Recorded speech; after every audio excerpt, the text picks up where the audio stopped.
Hey guys, this is Scott from Trim That Weed, and today we're going to talk about how to fix a Dyson cordless vacuum that won't charge. This video will explore everything that you can do to fix this problem, so stick around for the best guide. Clean blockages inside the vacuum. Your Dyson vacuum will automatically cut off power when it detects a blockage to avoid damaging the motor. For this reason, your vacuum will go off and refuse to charge. So, check the vacuum head, filter, and canister for any blockage. If you spot debris, remove it. Your vacuum will also display a blockage indicator on its screen or as a light that resembles a P-trap pipe. Additionally, deep cleaning the vacuum will help you avoid this problem in the future. Check the charger cable. The charger cable might have been pulled too hard or trampled for a long time, which will damage it. A damaged cable will create a weak connection, thus stopping the proper flow. Inspect the cable, and if you notice any damage, stop using it immediately, as it can cause electric shocks.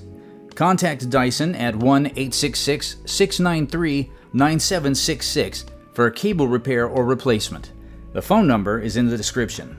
Replace the battery. There is a possibility that your vacuum won't charge if your vacuum batteries have remained unchanged for a few years. It can be hard to tell the lifespan of the batteries because they depend on various factors. Fixing this is as simple as getting new batteries for your vacuum. Check the power socket.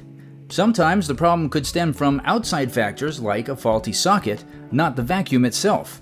Start by ensuring that the socket is on. Plug your vacuum into another socket just to be sure the vacuum has no problems. You can also double check to ensure the vacuum charger is tightly connected.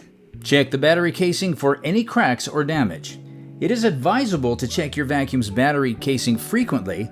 A cracked casing means a damaged battery. If you notice this, get a battery replacement immediately. Additionally, use a cotton swab to clean dirt on the battery contacts. So there you have it. Dealing with a vacuum that won't charge can be frustrating.